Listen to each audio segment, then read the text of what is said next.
If you grew up in the 1950s, Christmas Eve was not just the day before Christmas. It was its own event, its own celebration. The pinnacle of anticipation, the moment when everything you had been waiting for was finally within reach. Christmas Eve had a different energy than Christmas Day. More anticipation, more excitement, more magic, because tomorrow was Christmas, but tonight was about the waiting, the hoping, the believing. The day started with last-minute preparations, things that had to be done before tomorrow, final touches, final details, making sure everything was ready. Mom in the kitchen, finishing food prep for tomorrow's big meal, maybe baking last-minute cookies, making sure the turkey was thawing properly, checking that she had all the ingredients she needed. Dad might be finishing wrapping gifts he had hidden, waited until the last minute to wrap, working in a locked room, or the garage, or the basement, Scotch tape and scissors and rolls of Christmas paper, trying to make it look neat, presentable.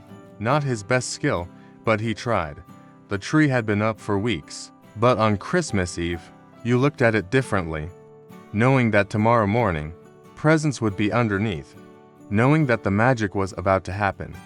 Some families put the presents under the tree on Christmas Eve, after the children went to bed. Santa would bring them, others waited until Christmas morning. Either way, Christmas Eve was when the tree went from beautiful to complete. The house was clean as it would get. Final vacuuming, final dusting, everything ready for tomorrow when family might visit. Or you might visit them, afternoon turned to evening.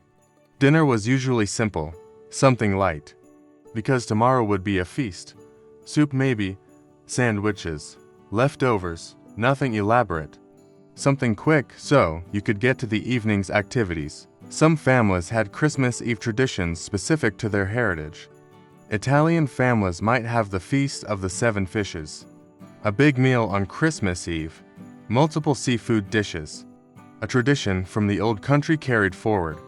Polish families might have Wigilia, the Christmas Eve supper, 12 dishes, starting when the first star appeared in the sky, breaking the Christmas wafer, sharing, blessing. German families might attend early evening church service, then come home for a meal, then gather around the tree. Every family had their own way, their own traditions, passed down, adapted, made their own. For many families, Christmas Eve meant church, midnight mass for Catholics, or an earlier evening service, getting dressed again. Nice clothes, church clothes, piling into the car, driving through dark streets decorated with Christmas lights. The church would be full, standing room only, everyone coming. Even people who did not come regularly, Christmas and Easter Christians, but welcome nonetheless. This was the night for everyone. The church decorated beautifully, poinsettias everywhere, red and white, lining the altar, lining the aisles, candles, so many candles, creating a warm glow. The nativity scene set up prominently, life-sized or close to it, Mary and Joseph. The manger, the animals, the shepherds, the wise men, baby Jesus placed in the manger. Finally, after weeks of Advent, he had arrived.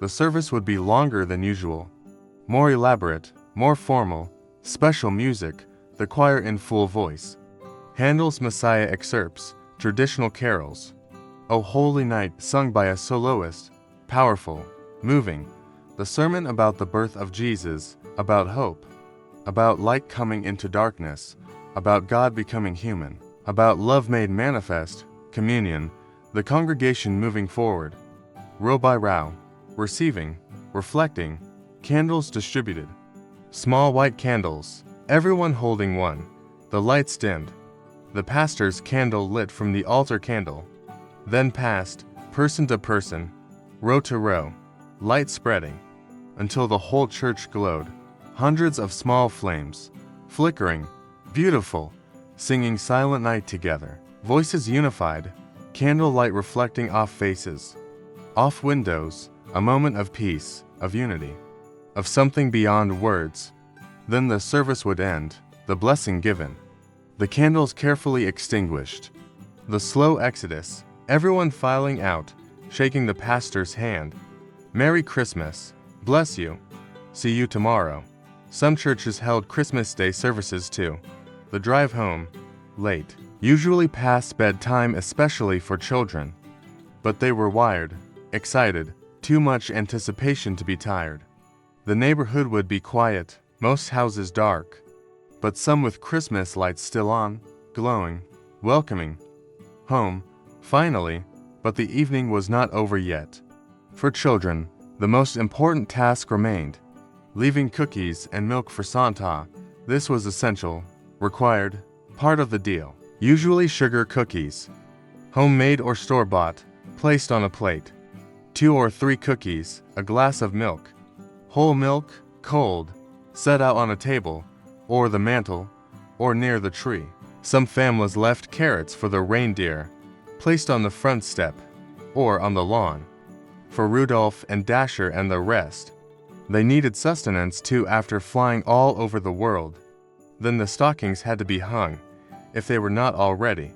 Hung from the mantel, or from hooks, or from the edge of a shelf. One for each family member, names visible. So Santa would know whose was whose. Children were sent to bed. No arguments, no delays. Santa will not come if you are still awake. He only comes when children are sleeping. Go, now, to bed. Reluctantly, they would go. Brush teeth, put on pajamas, climb into bed. But sleep would not come easy.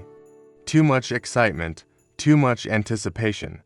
Too many thoughts of what tomorrow might bring. They would try to stay awake, try to hear Santa, hear reindeer on the roof, hear anything. Some would sneak to the hallway.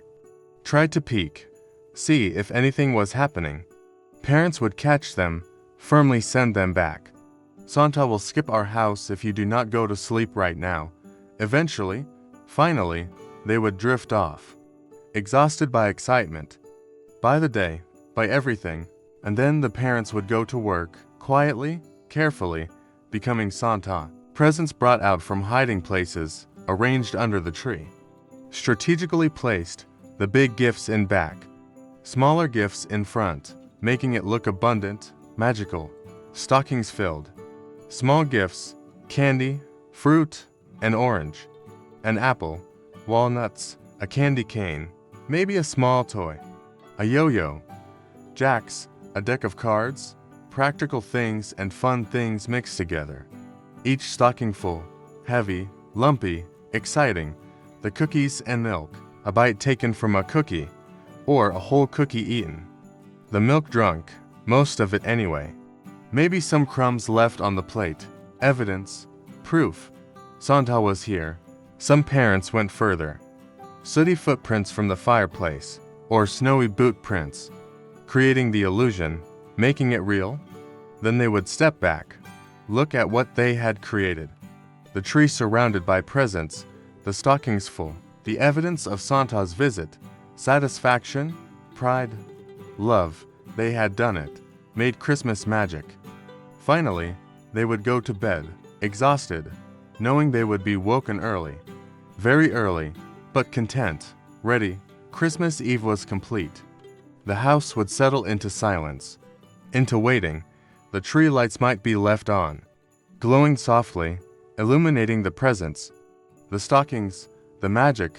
Outside, the world was silent, cold, still. Christmas Eve fading into Christmas morning, the anticipation about to be fulfilled. Do you remember Christmas Eve in the 1950s, going to midnight mass? Leaving cookies for Santa, trying to fall asleep. What was your family's tradition? Share your Christmas Eve memories in the comments below. We want to hear how your family celebrated the night before Christmas. And then, in the early morning hours, very early, before dawn, sometimes as early as 4 or 5 in the morning, children would wake, instantly awake, completely awake, no grogginess, just immediate awareness. It is Christmas. Santa came.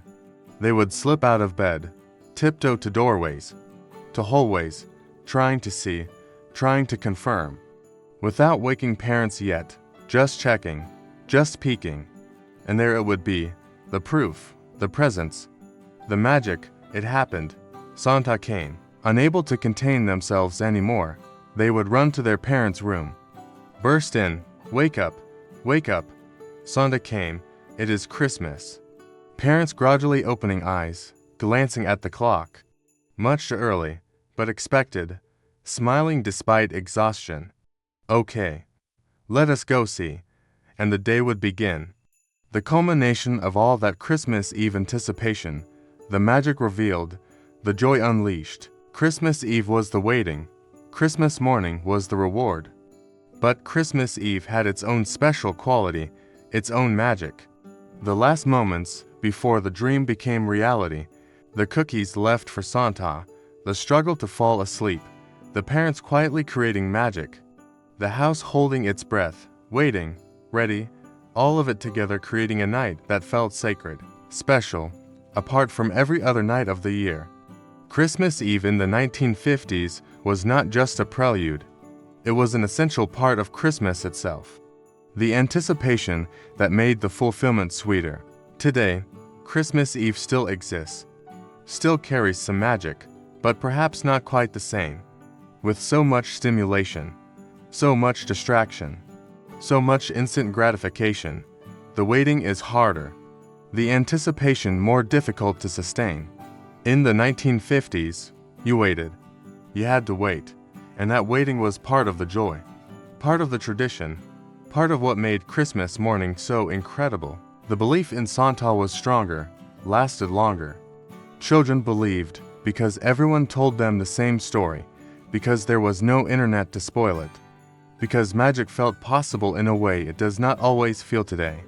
Christmas Eve captured that belief, that magic, that pure childhood anticipation, that feeling that anything was possible, that miracles happened, that tomorrow would be the best day ever. If this brought back the magic of Christmas Eve, the anticipation, the traditions, the moment you finally fell asleep knowing Santa was coming, give this video a thumbs up and subscribe to Yesterday Lives. We are preserving the nights, the traditions, the magic that made Christmas unforgettable. Hit subscribe so you do not miss the rest of our 1950s Christmas series. More memories, more traditions, more moments that made the holidays special. Thank you for celebrating Christmas Eve with us, for remembering with us, for keeping the magic alive, because yesterday never truly disappeared. It just left cookies for Santa, hung the stockings, and tried to fall asleep while waiting for Christmas morning. And when morning came, the magic was real.